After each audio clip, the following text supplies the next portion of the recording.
If you get to, hey, what's up, guys? What is going on? Welcome back. Hope y'all are doing well. I know it's a super old game. Why the heck is this guy even touching this game?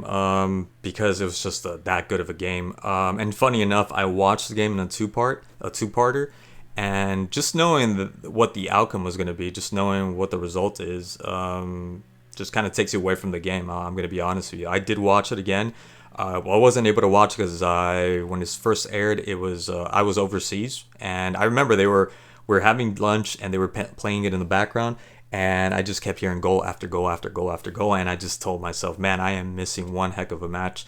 I wasn't able to watch it, but I told myself I gotta review this game, even though, like I said, it's not the same thing when you already know what the result's gonna be. But something about me, I don't know what it is that compelled me to make this video. So here we are. Again, I was hoping that it was going to be a Classico derby, like many of the derbies nowadays and Classicos that aren't that fun to watch. Not even, let's be honest, they're not even that watchable. Not saying that back in the past they used to be bangers, and every single Classico and derby was amazing. But nowadays, they're not what they used to be, and they're sort of a letdown sometimes. But not this one. This one was not at all a letdown. This was a really good game, and it delivered. And what was amazing about this game was the beginning of this game was Manchester United just coming off the blocks with everything, and they looked just poised to win this game right from the beginning. Second half, obviously, it wasn't like that. Liverpool took command of the game, and Liverpool were just hammering, and just ball retention all day, all day. And had it not been for me, that key pass that shouldn't have been a pass. That's forbidden land. Nunez, that's forbidden land. Do not pass the ball in the middle. Why in the hell? I get it, you're tired, but anything but in the middle. McTominay and Rashford, who needed to make up for the fact that Ericsson, or was it before or after? You see, I'm all out of sorts here. Beautiful subtle pass from Ericsson, and just like the greats, just brings it down comfortably. And even the shot was beautiful, like the way he angled himself. I think he was more worried. Rashford was more worried about aesthetics than actual efficiency. Horrible. How do you miss that? How do you miss that? So yeah, if that happened before, he needed to make up for it with the goal. And what a goal it was! What a goal it was! Well deserved. And Nunez, you don't do that, man. You don't do that. Cost him the game, because then after that, Garnacho, amazing run. You could tell that there was still something left in the tank, and the pass to Diallo, and Diallo with the, I don't know, somewhat of a clumsy finish. Not because he fell down, but just that was not the best of passes, because it was a little bit too wide and a little bit too back. But he made the most out of it. Diallo, with a bit of luck also accompanying him, but still, that was a nice finish, and to seal the deal. Too bad he ended up getting red carded because he had an earlier yellow card. But yeah, there you go. Someone that stood out to me for, I don't know, like 10, 15, 20 minutes, and I think it was the second half when Liverpool was controlling the game. Kwanzaa. I know Kwanzaa's one of the most least experienced players in the back there, but wow. The way there were some times when he had the ball, and instead of just clearing it out or just making the easy pass, and it was much needed. That's the thing. That's when I asked myself, these players, they get paid not only so much money, but they spend all their lives. Remember, they didn't just learn this trade within a year. This took, decades, right? And that's all they do, and they're supposedly the best of the best. And that's what I'm expecting him to do. I don't care if you call him, he's one of the most inexperienced, players in the back. And, well, maybe some people were opposed to him playing such an important game. But no, I mean, that's why they're there. In moments like that, when you're playing even against Manchester United, even though Manchester United is not the team that they used to be, still, it's a very, like, the meaning behind this game, right? And you're putting someone like that, yeah, he should be able to rise up to that challenge. He should be able to play like everybody else in his team. And he did so. Some of the dummies, some of the little jukes that he was like, and much needed. I don't think they were superfluous. I don't think it was unnecessary. It was very necessary. And just kicking it to the side would have made him look, I mean, it would have been the safe option, but it would have made him look amateur, like really, really amateur. Like, why does Liverpool have a player like that? This player should be in a different team, a bottom level team. I mean, he was phenomenal. He was so good. He was so good. Yeah, he was great. He was great. And then the little run, I think it was when Elliott scored, or was it McAllister? I think it was Elliott, if I'm not mistaken. Like I said, I am all over the place with this game. Just it's yeah, jet lag and all that stuff. Yeah, I know, no excuse, but it is what it is. And he just ran past. Manchester United could have done a better job at detaining him, but he just ran past two guys and then ends up centering the ball, and that's when, if I'm not mistaken, the goal came. Again, sorry, I can't remember if it was Salah, the Elliott, or McAllister goal. But yeah, really good stuff from Kwanzaa, and then McAllister with that potent strike. Everything. Loved it. There was a bit of deflection, obviously, but really good.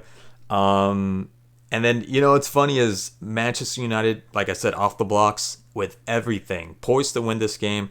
They had every intention to be in the game, and why can't we see more of that?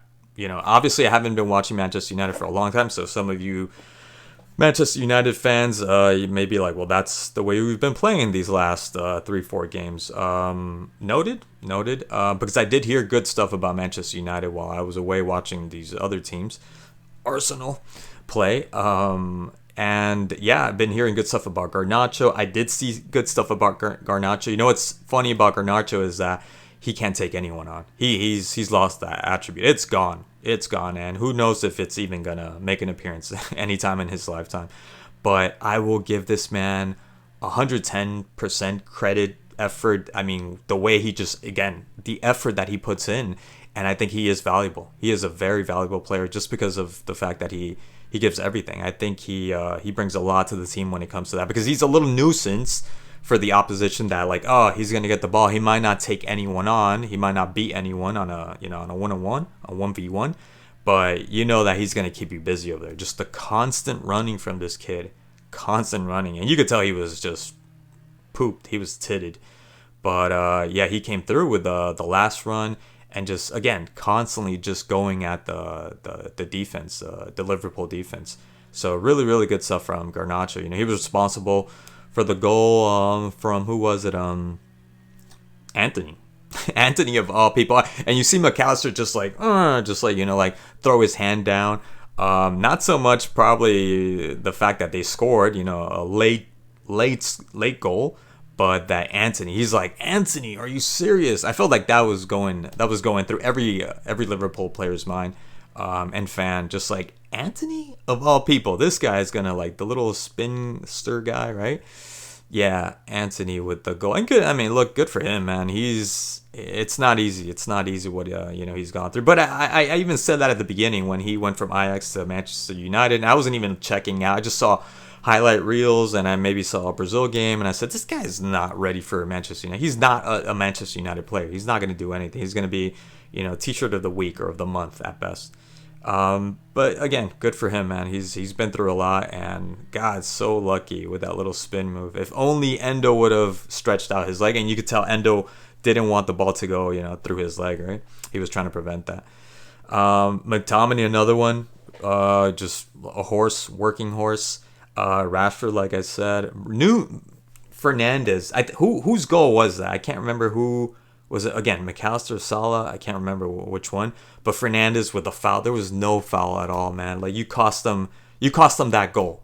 Almost a game. That was not a foul. Get up, man. Other than that, fundamental Fernandez. The technique is there. The quality is there. I'm not going to deny it. But, dude, get up. Stop it. Get up. Yeah, that's pretty much it. I know there's so much more I missed out. Like I said, I usually...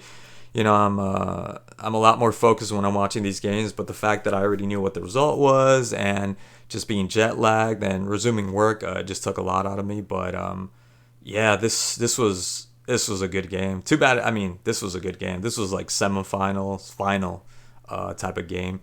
And I know I'm missing someone else that I wanted to touch on. Salah, you know what, Salah? Just something about Salah that he's just, I don't know, very conventional. I don't think he got to where he got to when he was at his prime by playing the way he's playing now. He's just lackadaisical. There's something about him that's just very routine like. He's very predictable in the way he plays. Again, I don't think he had a horrible match. It's just there's not energy, there's not dynamism. I get it. He's up there in age. He seems like he's tired when he's playing. It just seems like he needs to hang up the boots. Like if we could only like cryogenically freeze him, and he doesn't age obviously, and then we bring him back after like 3-5 years or something like that. Maybe we'll get back that energy, very lively, full of vitality, Salah that used to be, that used to be. Good for Ten Hag also. Ten Hag, all this talk about, and it's gonna come back, like they should get rid of him. He's worn out, and he's no good for United. He needed this. He needed this more than I think anybody. Anthony, this is not gonna do anything for Anthony except he's gonna have a good weekend, or he had a good 2 weeks because this was 2 weeks ago, of course. So yeah, that's about it. I'm pretty sure I missed out on a lot of things, but I had to talk about this game because it was such a good game. It was such a good game. Anyways, guys, as always, thank you so much for watching, and I'll catch you guys in the next video. Peace.